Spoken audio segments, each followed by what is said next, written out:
출근길 뉴스를 종합해드립니다. 깊이 있는 뉴스 YTN FM 출발 새아침.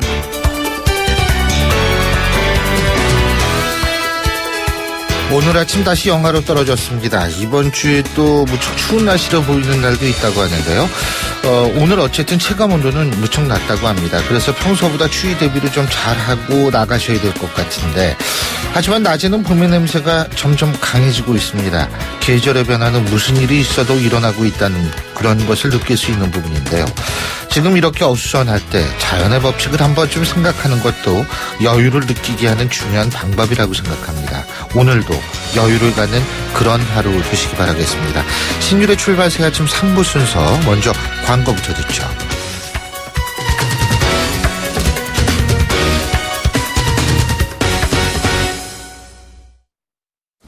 아유, 세 단계 종이 또 걸렸어? 정말 제보나 하려다가 미치겠네. 내가 진작 현대오피스로 바꾸라니까. 오늘 다 날 셀 거야. 이제 스트레스 받지 마세요. 사무기기 전문기업 현대오피스가 책임지겠습니다. 사무기기의 올바른 기준 현대오피스.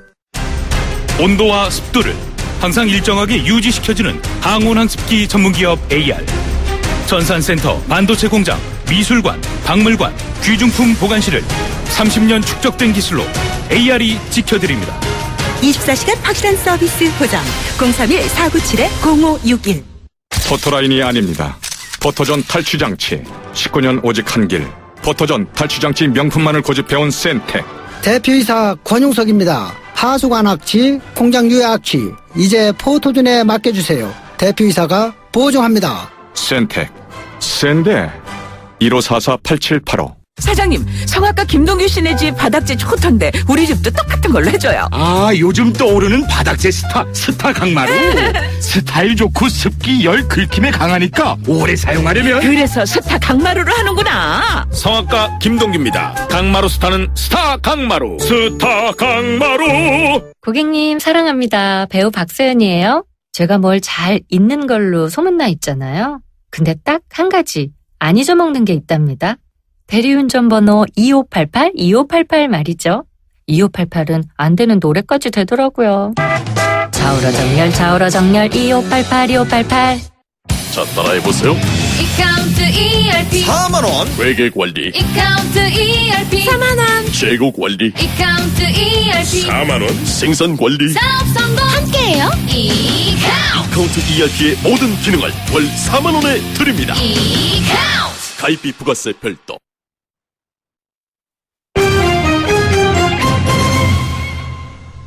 경제 뉴스 알아보겠습니다. 한국경제신문의 정인설 기자 전화 연결돼 있습니다. 안녕하십니까? 안녕하세요. 중국이 정책금리를 올렸네요. 예? 그렇습니다. 그러니까, 사실상의 정책금리라고 할 수 있는 역레포금리. 그러니까 우리로 치면 환매조건부 적용금리인데, 예. 그 0.1%포인트씩 올렸습니다. 원래 중국 같은 경우는 2014년 10월 이후에 기준금리를 계속 인하하면서 단기 대출금리죠. 본격적인 통화 완화, 확장 정책을 펴왔었는데 실제로 작년 3월까지 각각 6차례에 걸쳐서 기준금리도 내리고 지급준비율도 내렸었는데 2년 반 만에 기준금리는 아니지만 사실상의 정책금리라고 할 수 있는 이 환매조건부 적용금리, 역레포금리를 올렸으니까 조금 확장해서 방향을 선회하는 것, 긴축적으로 간 것 아니냐 이렇게 볼 수도 있는 거죠. 그러니까 간단히 얘기해서 중국도 금리를 올린 거나 마찬가지다 이 얘기죠. 맞습니다. 미국이 올린 것처럼 제로금리를 정원하고 금리를 올린 것처럼 중국도 그렇게 간 거다 이렇게 볼 수 있는 거죠. 그 왜 그런 거예요, 중국이? 일단 그 최대 명절인 춘절 이후에 그 첫 거래일에 이렇게 방향을 튼 거는 한국 사람도 그렇지만 중국 사람들도 음력을 새해가 시작한다 이렇게 생각을 하지 않겠습니까? 이때 어떤 정책의 시그널을 보여주는 거죠. 일단은 첫 번째는 부동산 시장 조금 이렇게 거품이 있으니까 이거 좀 방지해야겠다 이런 시그널도 될 수 있고 부채 줄이는 게 정부 부채 줄이는 게 정말 중국엔 지금 현안이거든요. 이것도 좀 줄여야 되는 필요가 있고 유동성을 줄여야 되니까요. 그리고 위안화 가치가 추가로 떨어지는 걸 방어해야 된다. 이런 여러 가지 목표가 있는 것으로 보이고요. 가장 큰 건 부동산 시장 때문인 것으로 보이고 최근에 다들 뭐 들으셨겠지만 미국의 중국에 대해서 뭐 일본도 마찬가지였지만 환율 조작국 지정 얘기가 있었잖아요.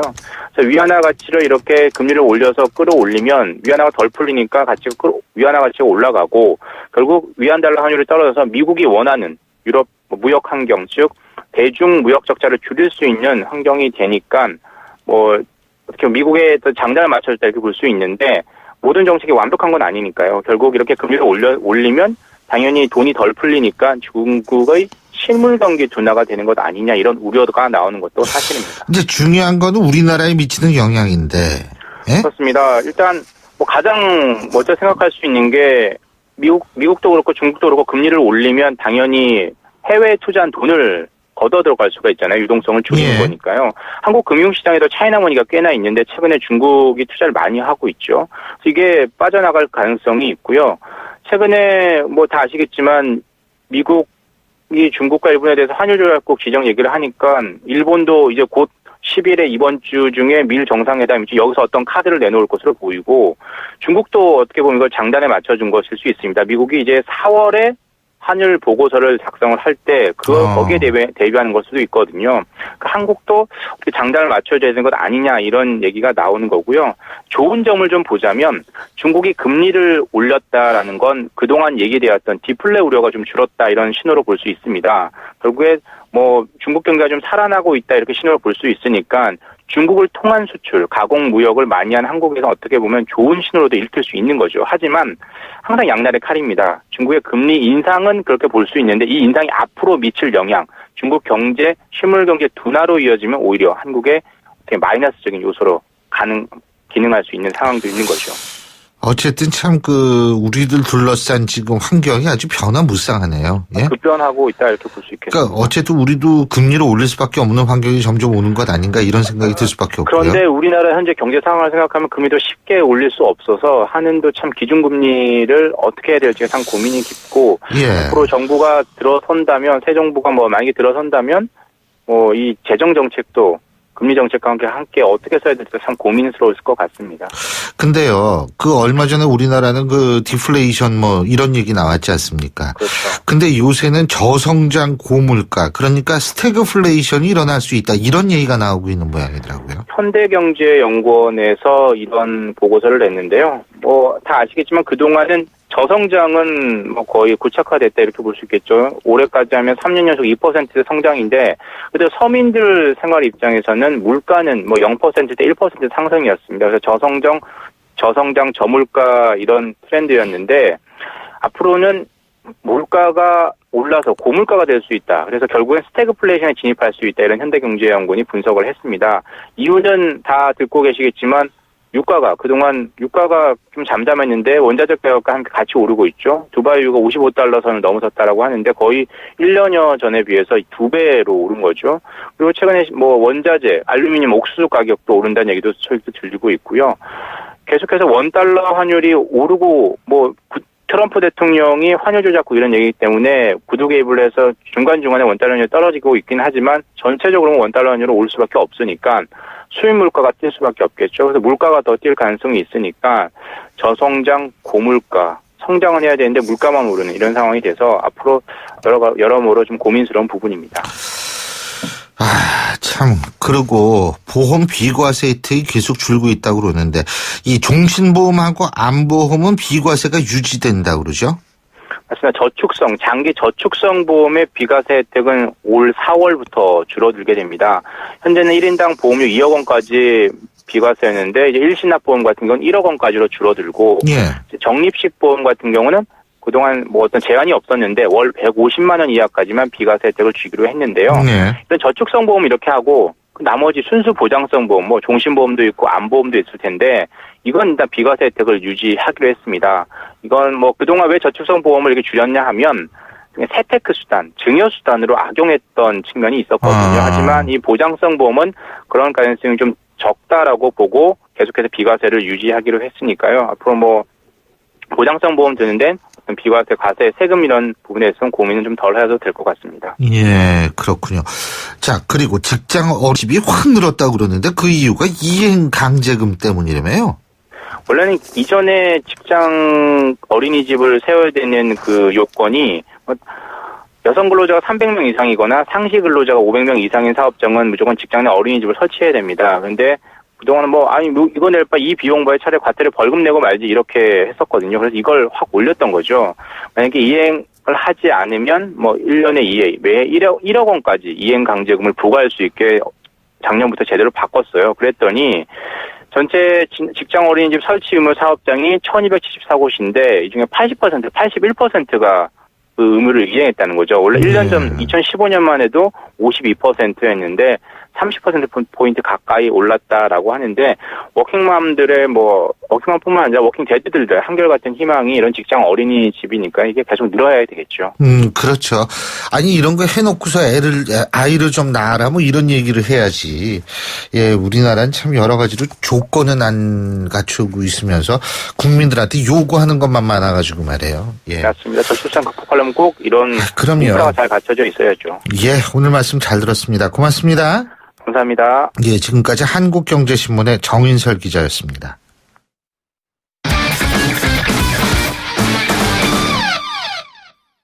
자, 스포츠 소식 알아보겠습니다. 최동훈 스포츠 평론가 전화 연결돼 있습니다. 안녕하십니까? 예, 안녕하세요. 예, 안병훈 선수. 이 PGA 피닉스 오픈에서 우승에 도전하고 있는데, 지금 몇 라운드가 진행 중이에요? 지금 4라운드가 진행 중인데요. 예. 안병훈 선수 경기는 끝났고, 일본의 마스야마 히데키하고 미국의 웹 심슨이 2차 연장전을 진행 중에 있습니다. 안병훈 선수 참 아쉽게 됐어요. 이 생애 첫 미국 PGA 투어에서 우승에 도전했는데, 피닉스 오픈에서 아쉽게 6위를 기록을 했습니다. 이 3라운드에서 안병훈 선수가 합계 16언더파로 단독 선두에 올랐고요. 오늘 4라운드에서 우승에 도전했는데 전반 9홀에서 이 버디 3개 보기 1개로 2언더파를 줄이면서 앞서 나갔는데 후반 9홀에서 보기 4개로 무너지면서 이 2오버파로 부진했습니다. 예. 이 4라운드에서만 2오버파로 2타를 잃어서 합계 14언더파로 6위를 기록했고요. 지금은 앞서 말씀드린 대로 지난해 챔피언은 일본의 마스야마 히데키하고 미국의 웹 심슨이 17언더파로 공동 선두에 올라서 2차 연장전을 벌이고 있습니다.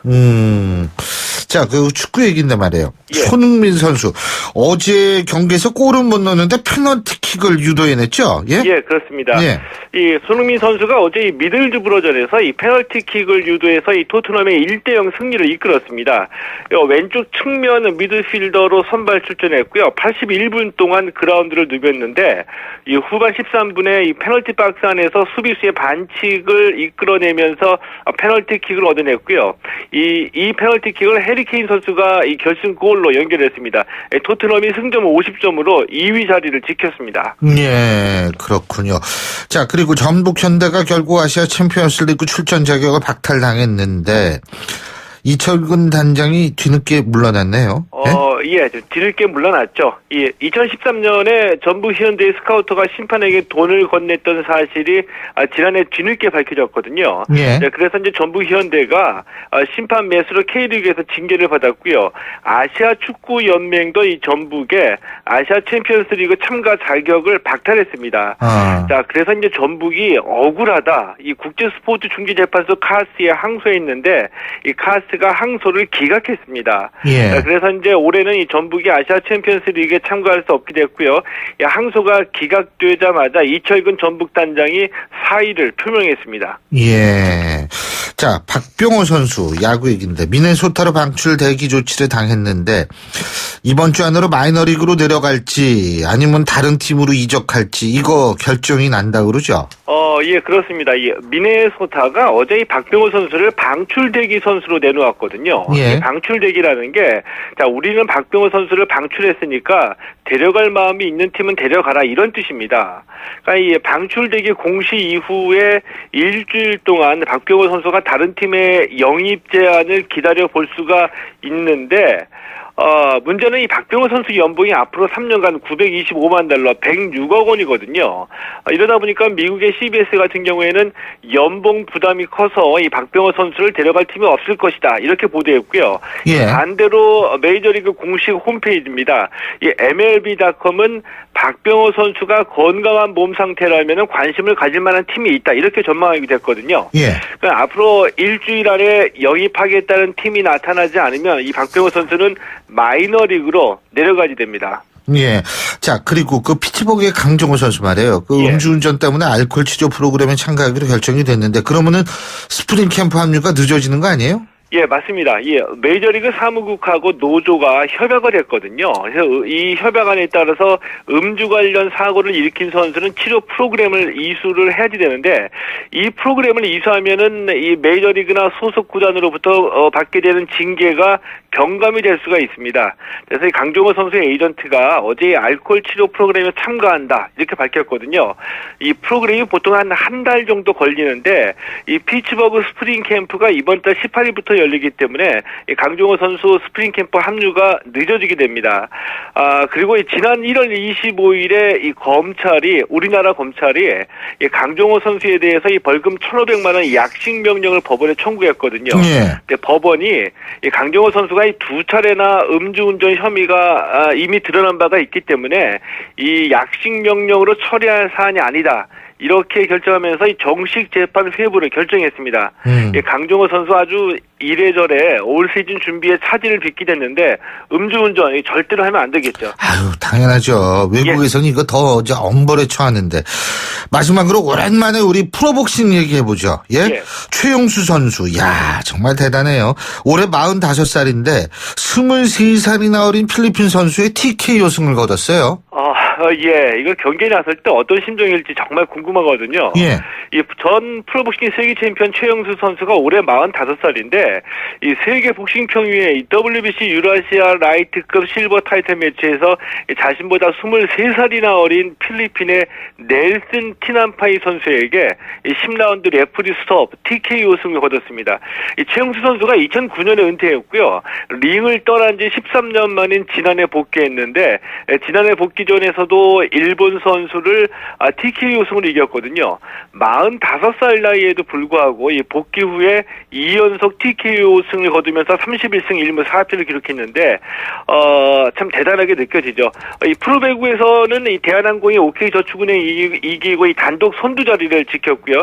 이 프로농구에서는 LG가 KGC 인삼공사를 이기고 3연승을 달렸습니다. 예. 자, 저도 그런 거 보면 복싱 지금 하면 프로까지는 데뷔 안 해도 아마는 좀 할 수 있겠네요. 나이 드신 분 중에 건강을 위해서 다이어트에서 복싱하시는 분이 있습니다. 아유, 제 친구 한 달밖에 못 하더라고요.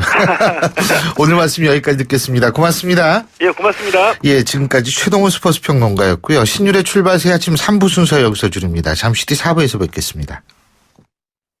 안녕하세요. 배우 박하선입니다. 여러분은 겨울하면 어떤 것들이 생각나시나요?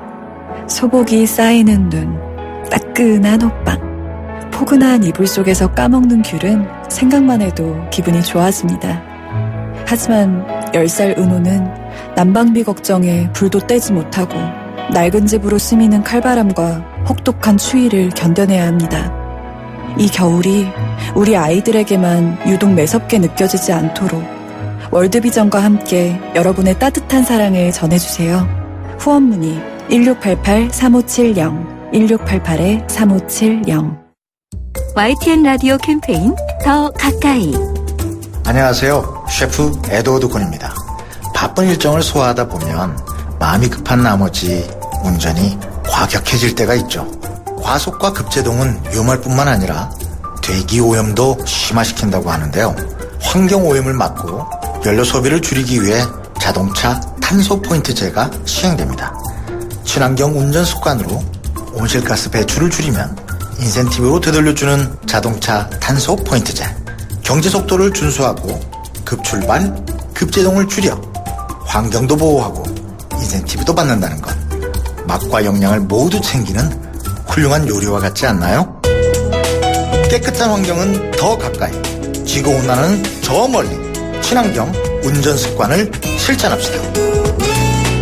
YTN 라디오 캠페인 더 가까이 한국환경공단과 함께합니다. 골프 장갑도 지맥스. 생선 장갑도 지맥스. 헬스 장갑도 지맥스. 가죽 장갑도 지맥스.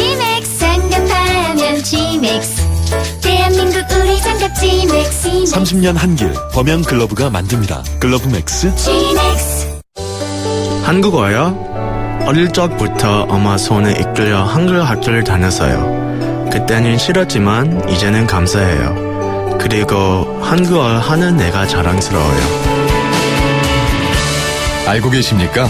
전 세계 118개국 1,900여 개의 한글 학교에서 10만 명의 재외동포 아이들이 우리의 역사와 문화 그리고 한글을 배우고 있습니다. 그들이 어디에 있든 한민족이라는 뿌리를 잊지 않도록 재외동포 재단은 전 세계 한글 학교를 지원하고 있습니다. 720만 재외동포의 든든한 버팀목 재외동포 재단. 남친 폰도 여친 폰도 폰은 달라도 충전은 팝폰. 집에서도 차에서도 장소는 달라도 충전은 팝폰. 언제 어디서나 스마트폰 충전기 브랜드 팝폰. 콘이 아니라 폰 팝폰. 날카로운 분석, 내일을 보는 시선, 신율의 출발 새 아침. 신율의 출발 새 아침 4부 순서 시작합니다. 매일 4부에선 여러분께 하루를 좀 여유롭게 시작하시라고 저희가 전해드리는 한마디가 있죠. 오늘도 함께 들어보실까요? 출발 새 아침에서 드리는 선물 같은 한마디.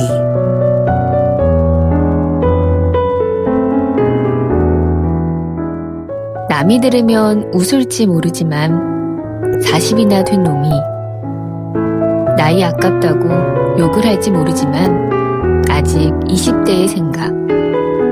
내 자식 보기가 부끄럽고 경혜양에게 눈치를 보일까봐 부끄러운 그러한 10년 전, 20년 전의 정열과 얼마나 싸웠는지 아무도 모를 것이오. 오늘은 염상섭의 장편소설 3대 가운데 한 구절 보내드렸습니다.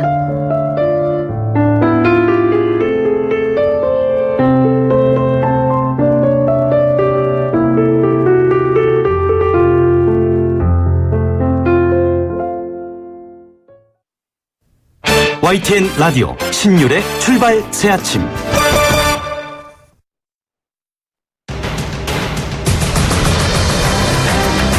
매주 월요일 아침 정치권의 복잡한 이슈를 말끔히 정리해드립니다.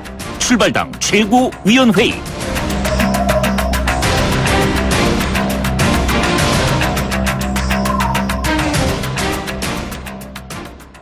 예, 오늘도 어김없이 돌아오는 월요일입니다. 이 월요일을 책임지는 치명적인 두 남자가 있습니다. 월요일의 중량 커플, 이 데일리안의 이종근 논설시장 나와 계십니다. 어서 오십시오. 네, 안녕하십니까. 새아침의 맑은 종소리 이종근입니다.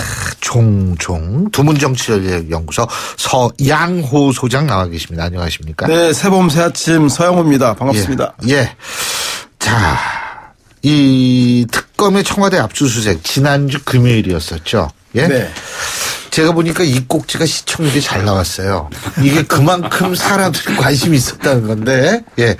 근데 어쨌든 청와대의 강력 거부로 이루어지지는 못했습니다. 박근혜 대통령의 대면 조사, 여기에 이제 관심이 쏠리고 있는데, 자, 일단 압수수색 거부 두 분은 어떻게 보셨어요?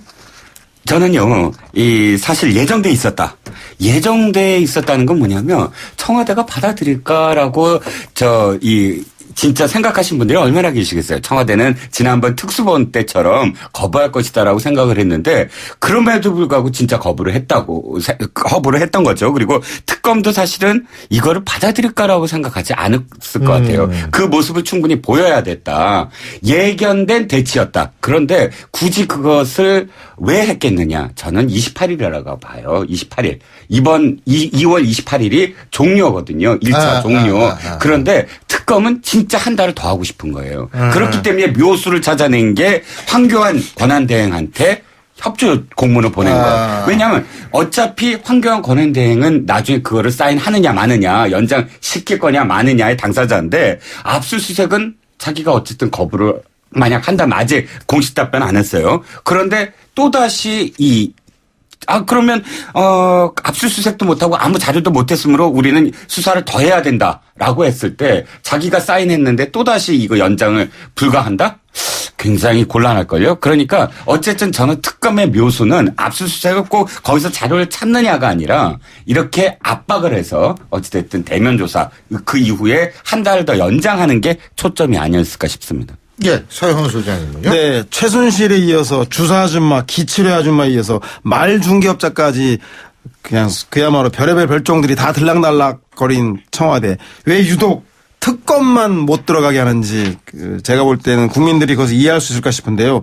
아무튼 뭐 특검이 청와대가 국정 개입이 벌어진 범행 장소라서 압수수색이 꼭 필요하다. 특히 안종범 전 수석의 새로운 수첩 39건이 어디서 있었냐 그랬더니 청와대에 숨겨놓은 거를 측근을 통해서 가져와서 특검에 제출했다는 거 아니겠습니까? 그만큼 청와대가 압수수색이 어려울 것이기 때문에 여전히 그 안에 최순실 국정농단과 관련된 물증이 대단히 많을 거다. 특히 청와대 각종 자료의 출력과 이메일 발송에 대한 기록이 남아있는 메인 서버는 반드시 특검이 압수수색해야지만 사건의 실체에 다가설 수 있을 것 같습니다. 그럼에도 불구하고 특검이 백발을 양보해서 법원에 압수수색 영장이 있음에도 불구하고 이 집행 방법에 제한이 없음에도 불구하고 모든 걸 다 하지 않고 한 발 양보해서 절충한 중대 기밀을 제외하고 선별적으로 압수수색하겠다라고 했음에도 불구하고 청와대에서는 임의 제출 즉 주는 거나 받고 떨어져라 이런 식으로 나오는 거에 대해서 국민들은 특검의 압수수색은 막을지 몰라도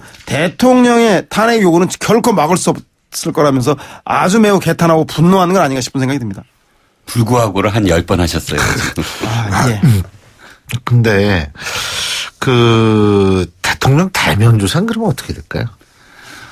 대면 조사를 저는 이제 그간 안 받으실 거라고 극구 주장을 했는데 박 대통령이 지금 뭘 하셨냐면 헌법재판소에 의견서를 제출했어요. 예. 사실은 직접 출석하리라고도 생각했지만 그러나 의견서 제출 안 해도 되거든요. 그 의견서 봤더니 뭐 지금까지 우리한테 그러니까 기자 간담회나 혹은 정규제 TV에서 하신 말씀 그대로입니다. 그래서 아주 특이사항은 없지만 그럼에도 불구하고 적극적으로 자신을 해명했다는 거죠. 그러니까 지금 대면 조사도 역시 적극적으로 받아들일 가능성도 있다. 단 공간이 제3의 정소나 특검 사무실이 아니라 청와대 경내 예를 들어서 위민관이라든지 이런 곳에서 한다면 받아들일 수도 있다라는 협상을 하고 있는 것으로 보입니다. 그래서 의외로 박 대통령이 적극적으로 묵비권을 행사하거나 혹은 부인을 하는 것이 아니라 아예 공세적으로 이건 이렇다 저건 저렇다 하면서 검찰을 특검을 옥죄는 그런 형식의 대면 조사가 될 가능성이 커 보입니다. 설날에 가족 모여서 고스톱 치면 원고를 할 것인가 말 것인가 힘들지 투고 쓰리고는 아주 쉽거든요. 제가 볼 때는 한 번 거부한 압수수색 대면 조사도 거부할 것 같다는 생각이 많은데 다만 이번 주말에 한다는 거 아니에요? 예, 그래서 압수수색을 거부했기 때문에 여기 달렸다. 이거 없어졌었는데 누가 달아놨네. 이거 잘 달아놓으셨네. 예. 그래서 제가 볼 때는 압수수색을 거부했기 때문에 대면 조사까지 거부할 경우에는 여론의 부담이 크기 때문에 압수수색을 받아들이되 충실하게 하지 않고 형식적 압수수색으로 만들 가능성이 제일 크지 않나라는 생각이 드는데 그것은 이미 신년 기자간담회하고 정규제 TV에서 대통령이 법리적인 대응보다는 정치전과 여론전에 집중하겠다라는 걸 통해서 드러났듯이 제가 볼 때 특검이라든가 헌재에 대한 대응에 대해서는 그닥 중요하게 신경 쓰지 않아서 김 빠진 대면 조사로 만들 가능성이 매우 높은 건 아닌가 우려가 되고 있습니다. 예, 근데 어쨌든 이제 대면 조사 지금 특검도 어떻게 이게 이 연장이 안 되면 이번 달 말까지니까요. 그렇죠. 예, 그렇습니다. 그러니까 이제 그 특검이 앞으로 어떻게 나올지는 좀 지켜보고요. 대선 얘기 좀 해보죠. 반기문 전 총장이 이제 불출마 선언을 해가지고 빠졌어요. 네. 그래가지고 그 다음날 YTN도 이제 여론조사하고 뭐 다 여론조사를 해가지고 뭐 이 표가 어디로 가고 뭐 해가지고 하여간 뭐 올라오는 사람 내려오는 사람 뭐 지금 난리도 아닌데 누구한테 제일 유리했다고 보세요? 이정근 시장. 사람으로 대답하지 않아도 되죠. 저는 사람으로 대답하셔도 돼요. 아, 그렇습니다. 자, 그러면 안철수 의원한테 가장 불리했다고 봅니다. 저는 유리했다기보다는 유리한 건 일단 보이는 건 황교안 권한대행이 유리한데 그보다 불리한 것부터 말씀을 드리는 이유가 원래 반기문 전 총장의 어떤 쓰임새 역할 내지는 어떤 그 전망이 사실은 제3지대라는 공간 또는 새로운 구도의 그 불쏘시알이었다고 전 봅니다. 그러니까 그 직전까지 우리는 예를 들어 보수 진보 아니면 뭐 여야 아니면 무슨 뭐 집권당과 제1야당 이런 구도였거든요. 그런데 이번에야말로 제3지대가 가능할 것인가 뭐 빅텐트니 스몰텐트니 이 모든 것들이 사실은 이슈가 됐어요. 근데 반기문 총장이 와서 사실 구도를 바꿨어야 돼요. 그러니까 이건 지금 이런 판들이 사실 정치교체 딴 게 아니야. 지금 이런 악다운이 같은 싸움 패권이 뭐냐 하면서 설명을 했어야 되는데 그 구도를 못 만들었어요. 그러니까 중요한 건 힘이 빠져버렸어요. 안철수 의원을 중심으로 해서 국민의당 손학규 전 지사하고 손을 잡는다 하지만 그러나 그게 어떻게 보이냐면 옛날 정치인들끼리 이렇게 다 이합집산하는 것처럼 보이지 대의 명분이 안 들려요. 안 보여요. 근데 그 대의 명분이라는 것이 제3지대였거든요. 이제는 제3지대라는 목소리가 없어질 거예요. 그러면 결국 남는 건 지금까지와 똑같이 진보, 보수 아니면 진영, 양쪽 진영 이렇게 둘만 남을 거다. 그런 의미에서 사실은 안철수 의원 같은 경우 자기가 이쪽 진영으로 가고 싶어 하지만 문재인 안철수 싸움으로 가고 싶어 하지만 그게 불가능하잖아요. 그러니까 제3지대라는 구도론이 없어졌다. 그게 가장 큰 특징인 것 같아요. 저도 이종근 실장하고 모처럼 아주 생각이 비슷한데 안철수 전 대표가 그 예상을 맞췄죠. 그래서 일각에서는 안스트라다무스다 이런 얘기가 나오는데 안스트라다무스. 왜냐하면 설 직후에 반기문 전 총장이 후보직을 사퇴할 수도 있다. 불출마할 수도 있다. 이런 얘기를 예언했는데 예언이 다 맞았어요. 근데 안철수 전 대표가 그 문재인 안철수의 대결이 될 거라 했는데 문 안의 대결은 문 안의 대결인데 문재인 안철수가 아니라 문재인 안희정의 대결로 가는 거는 즉 본인의 운명을 맞추지 못한 게 가장 큰 예언의 그 실패가 아니에요. 문 안은 맞췄네요. 네, 그렇습니다. 노스트라다무스도 예언이 이렇게 딱딱 들어맞는 건 아니에요. 그냥 어렴풋이. 그렇죠. 문 안만 보였는데 그게 글쎄. 본인이 안철수다 생각했는데 보니까 패를 맞을까 보니까 안희정이었던 생각이 드는데 왜냐하면 반기문 총장의 불출마는 제3지대가 추진 동력을 완전히 상실했다는 걸 의미하고 보수정당 내에도 유의미한 후보가 이미 이제 없어졌다. 종언을 구했다는 생각이 듭니다. 이번 대선이야말로 그야말로 여야 대결이 아닌 야야 대결을 한다는 걸 의미하는 건데 반기문 총장이 불출마로 반사기를 본 사람이 황교안 그 대통령 대행과 안희정 지사가 1, 2순위로 나타나고 있는데 황교안 대행이 출마할 수 있을지 여부를 좀 아직까지 본인이 의사를 표명하고 있지 않기 때문에 현재까지 의사를 표명한 사람 중에는 안희정 지사가 가장 많은 중도 쪽과 충청권의 반사익을 얻는 것 같아요. 따라서 2007년도에 한나라당 경선이 이명박과 박근혜의 예선이 곧 본선이 되었던 것처럼 이번에 2017년 대통령 선거도 더불어민주당 내에 문재인과 안희정의 대결이 어쩌면 대통령 선거의 본선이 될 수도 있는 건 아닌가라고 하는 정치적인 의미를 준 상징의 사건이 반기문 총장의 불출마 선언을 아니었을 싶은 생각이 듭니다. 이종훈 시장님 동의하세요? 아니요. 동의 안 합니다. 네. 제가 아까 왜 안희정 지사한테 갔다 지지한 유리하다라는 말은 못하냐면 잘 가다가 삼천포로 빠지세요. 아니요. 삼천포로 빠지는 거 그 삼천포 그 시민들이 들면 지역에 대한 그 지역 주민들이 들면 화를 정중하게 사과드리겠습니다. 네. 자, 이거죠. 왜 그러냐면 안희정 지사의 그 높은 지지율 사실은 그 높은 지지율은 민주당 지지자들이 아닙니다. 사실 비민주당 지지자들이에요. 그러니까 보수층이라든지 중도층에서 지지를 보내는 거거든요. 여론조사는 사실상 특정 정당의 지지자들만 하지 않고 전 국민을 대상으로 하기 때문에 안희정 지사의 지지율은 곧 전 국민의 대상입니다. 그런데 지금 경선이잖아요. 대선이 아닙니다. 만약 대선이라면은 굉장히 그 의미를 부여할 수 있어요. 이 상승세를. 그런데 당장 더불어민주당의 지지층에서의 이 적합도로 보시자고요. 그러면 문재인 대표가 훨씬 많아요. 어마어마하게 많습니다. 그 격차가 굉장히 심해요. 수치를 말씀 못 드리는데 여론조사 때문에 말씀하셔야 되니까. 그러니까 그거는 지금 허상이다, 거품이다라는 거죠. 실제로 경선에서는 완전 국민 경선제라고는 하지만 그럼에도 불구하고 민주당 지지자들의 어떤 세를 행사하지 못할 것이다. 지금 이종근 실장님이 굉장히 중요한 부분을 말씀해 주신 것 같아요. 그러니까 예를 들면은 문재인 전 대표와 이재명 시장의 지지층은 상당 부분 겹치는 경우가 많다. 반면에 문재인 전 대표와 안희정 지사의 지지층은 겹치지 않는다. 바로 이 말씀이신데 말이에요. 네, 서영 소장님. 대연정도 마찬가지라고 생각이 드는데요. 저 이종근 실장님, 민주당 국민 경선 해보셨어요? 직접? 아니요. 안 해보셨으면 말을 하지 마세요. 제가 볼 때는 저는 여러 번 해봤는데요. 웃으라고 얘기하면 웃어줘야 돼요. 100만 명 넘는 그 경선은 조직 경선이 거의 불가능합니다. 국민 민심하고 거의 비례해서 가기 때문에 거기에 조직적인 전 질문 하나만. 제가 서영 소장님께 100만 명 넘는 경선은 맞습니다. 저도 그렇게 생각은 하는데 문제는 100만 명이 하느냐가 문제예요.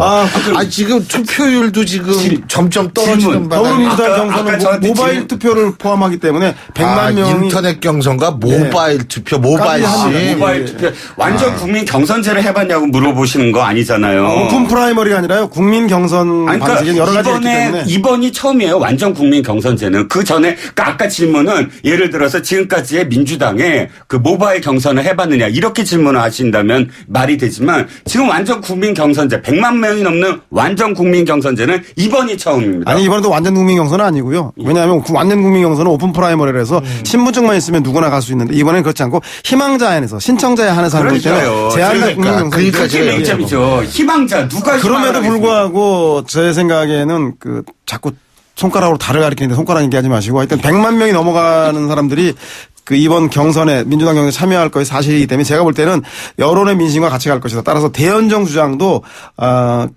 바른정당과 새누리당을 제외한 야권 연정을 하자고 하는 문재인과 이재명의 선택 그리고 그걸 소연정이라고 하죠.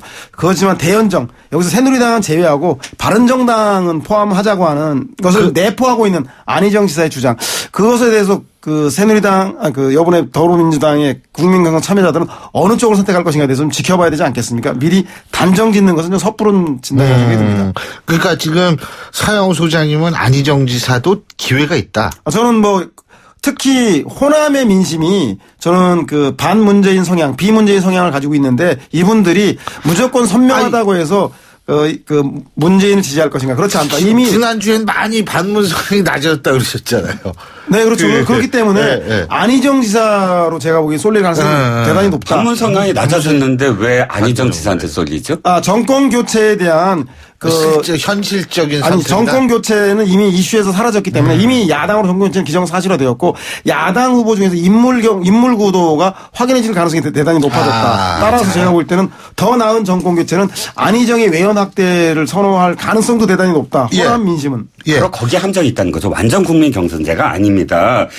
지금 민주당의 경선에 참여하려면 전화하고 내가 확인하고 해서 등록을 해야지만 가능하거든요. 만약에 지금 그런 어떤 과정이 없이 진짜 완전 경선제다. 그러면 사실 여당도 포함해서 전부 다 그 경선을 해야 되는 한날에 해야지 역선택이 없잖아요. 자, 두 가지입니다. 지금 그렇게까지 해서 내가 안희정을 뽑아야 되느냐라는 그 한계가 있어요.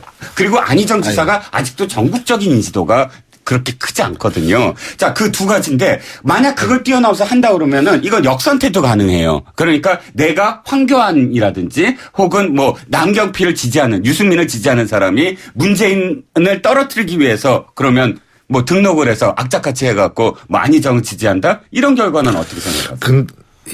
아니 100만 명 넘어가서 그렇게 조작이 가능하다면 그 사람이 제가 보기엔 경선 주자가 돼야 돼요. 그러면 조작할 수 있는 조작이 아니죠.